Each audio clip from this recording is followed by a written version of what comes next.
And I tried to fill the void with buying things I didn't need to impress people I didn't like. And that didn't give me anything.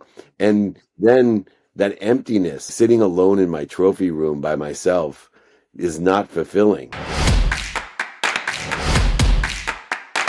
Welcome. Thank you for having me. Thank you for taking the time. What do I need to know about you to understand how you became the person who's sitting in front of me today? Yeah, I think the one thing you need to understand is what I've realized over surrounding myself in 35 years with the billionaires, the millionaires, the entrepreneurs, the celebrities, the athletes, the entertainers at the highest level, is I was born into a family and with a desire that I must be what I can be. And so regardless of all the trauma and struggles and pain and mistakes and setbacks and failures, I was able to take that feedback and turn it into success and be able to give that success to others to be successful as well. And so for me, as I look backwards and connect the dots, I was born into a family and was given a desire that I must be what I can be, that allowed me to utilize all the failures, setbacks, and mistakes, void, shortages, and obstacles as feedback to get me to where I wanted to be or even better. Where did that desire, or like that, I know it's called like expectation. Yeah. Where did that come from? Well, it wasn't taught, but it was caught. It was caught because at 5 years old, my dad left and my mom had to raise 6 kids, 5 boys and 1 girl on her own, as a second grade teacher who packed our dinner in a paper bag, drove us around in a station wagon, and filled up turnstiles at convenience stores with greeting cards just so we could eat. And so I caught the desire that you must be what you can be, that there was only one way to spell luck in my family, WORK. And if you weren't willing to work for it, if you weren't going to live in, for us, success was earned, it wasn't given. And in order to earn success, you had to have a desire that you must be what you can be. You were the only one of your siblings who didn't take, let's call it like the expected route. What was the reason for that? Well, my family is extremely academic. My mom had so many sayings about doctor, lawyer, or failure. The fetus isn't fully developed till after graduate school. If you got 1B, it would ruin your life. There's so many different things that my siblings, and they were really good. Imagine, growing up genetically in a family that were LeBron James-like in academics. They went to Harvard, Penn, Columbia. Right. And although I know I was born with the same genetics, I wanted to stand out. And I had a big family of academics, doctors and lawyers, and everybody went the safe route. I'm not joking. If I went to a family reunion and told you I graduated summa cum laude from Harvard, nobody would blink an eye. But when I told everybody that I played football in college, I was the only one in my entire family ever still to play a sport, let alone play football in college. So I wanted to be different. I wanted to stand out. And luckily, because of my genetic disposition in academics, I could still do well in school. I am the only one in my family to ever get a B, just so you know. Yep. I am the only one in my family not to go to the Ivy Leagues. Although I went to very good schools, they weren't the Ivy League schools. Yeah. And I'm proud of where I tell people all the time, I would take loans to go to Tulane Law School over taking a full scholarship to go to Harvard Law School. That's how much I love Tulane Law School. Yeah. Why? Because it was for me. It was people like me. And this is an important factor in my life. I wrote a book that's coming out at Super Bowl. It's called Don't Do Business with Dicks. Yeah. And it's about surrounding yourself with the right people and the right ideas, people that are at your frequency, your neighborhood, that you would be accepted. And although I teach at Harvard and I speak at Harvard and Harvard kids learn from me all the time, they reach out about my videos, I fit in better at Tulane than any other school. That's my vibration, my frequency, my neighborhood. The closest people in my lives went to law school with me, the Mike Tannenbaums of the world and the Kerry Taraboos, and a variety of extremely successful people in sports and entertainment, ironically, came from my school, not Harvard. Then you became a multi-millionaire fairly quick. Within 9 months? Yeah, 9 months I made my first $1 million, and by the time I was 30, I was worth over $100 million. How was it to live through, like, in comparison to how you grew up with a mother, like working, taking care of 6 kids? How's the comparison there when you switch the situation and you suddenly have that amount of money? Yeah, well, the first thing was it was extremely awesome to be able to buy my mom a house and a car because that was the only reason I wanted to be rich.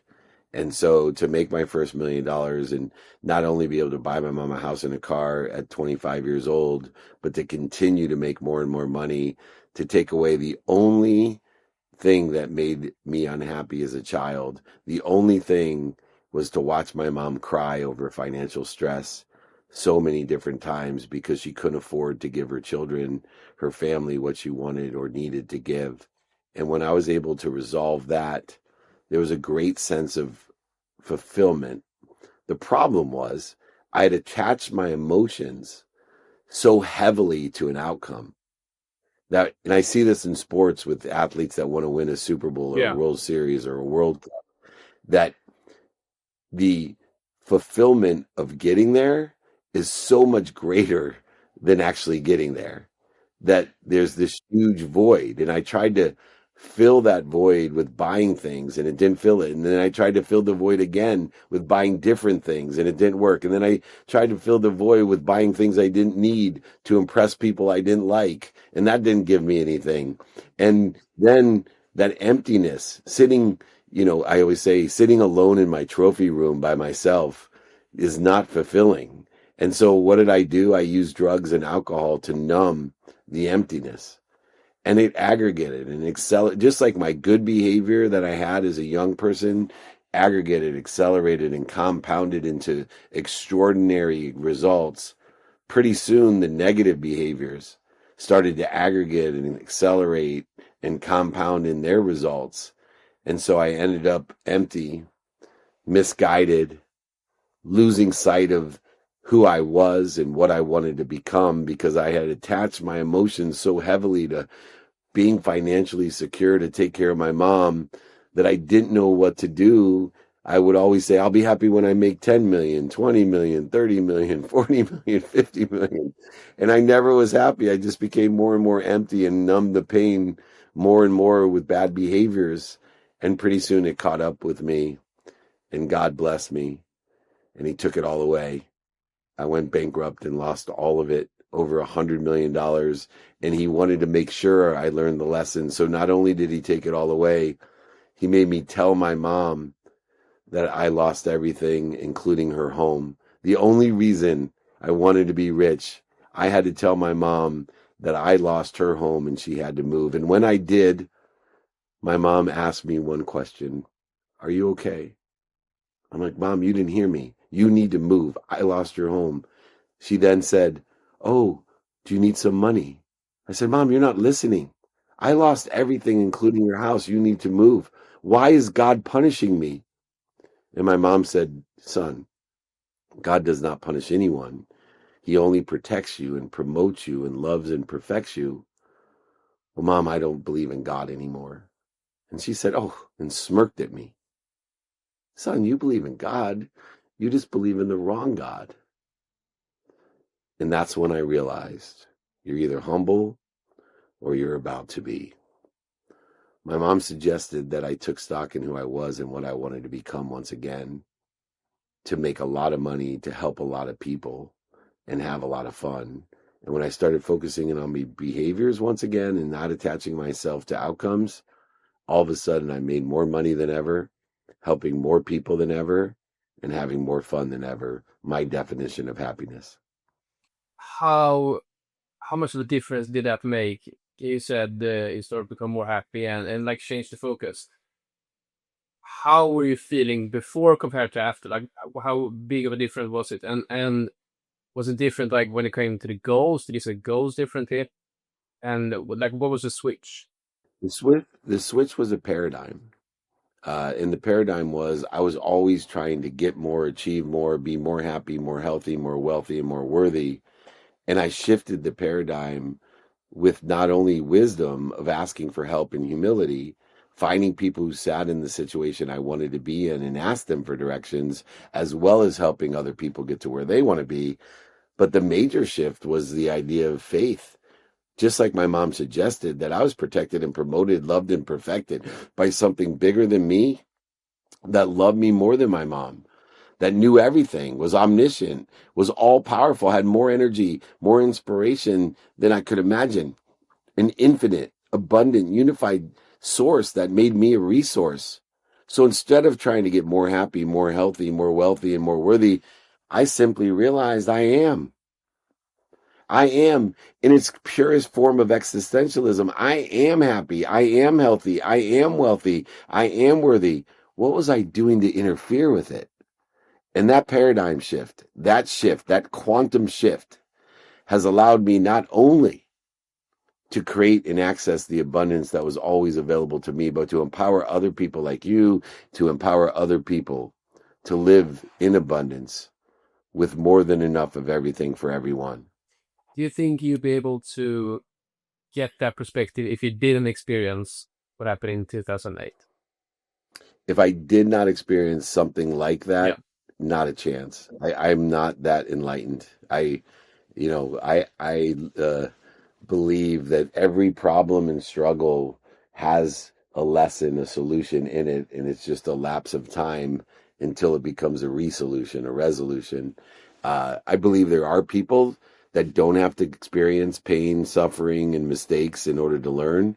Uh, I'm not that person. I think that I am here to learn lessons. The lessons will keep on coming until I learn them. And it's the pain, failure, and setbacks that elevate my awareness to what I need to learn. Luckily, I have a positive perspective and I serve from my saucer, which helps me learn faster. That I've lost the perspective of being punished, but more importantly, the perspective of being promoted by when there's no evidence or the evidence is contrary to where I want to be. I see light, love, and lessons in front of me, not punishment. If you could go back to yourself when you were young and started to make money, uh, and give yourself one piece of advice with all the knowledge you have now after experiencing everything, both like ups and downs, what would you say to yourself? 3 words. 3 words I still tell myself every day. Ask for help. Man, I paid so much dummy tax because I was too afraid to ask for help or I had no humility. I realize today, the longer I go, the less I know. You're the humbler you're about to be. And if I just can find someone that sits in a situation, subject matter, topic, or expertise that I desire and ask that person for help. You see, the fastest way to get to where you want to be is find someone that's already there and ask them for directions or help someone get to where they want to be. Asking for help is the infinite loop of giving. People feel their highest self when they're able and capable of helping other people. And if we don't ask for help, they never feel able and capable of helping. And we are actually denying, we are actually not giving an opportunity, an option to feel our highest self, our Christ-like self. So please, anyone out there wondering what's the best piece of advice, it's simply ask for help. And I promise you, it's the fastest way to get to where you want to be or better. And speaking of help, I would love to help everyone on my mission. If anyone in your community would like my book, I will sign it. I will send it to you. I will pay for shipping. I will pay for the book. Just email me, david@dmeltzer.com, david@dmeltzer.com. That's very cool of you. All right, I think that's a pretty good place to wrap this up. Thank you so much, Theodore. I look forward to meeting you in person. Anything I can do to be of service to you, all you got to do is ask.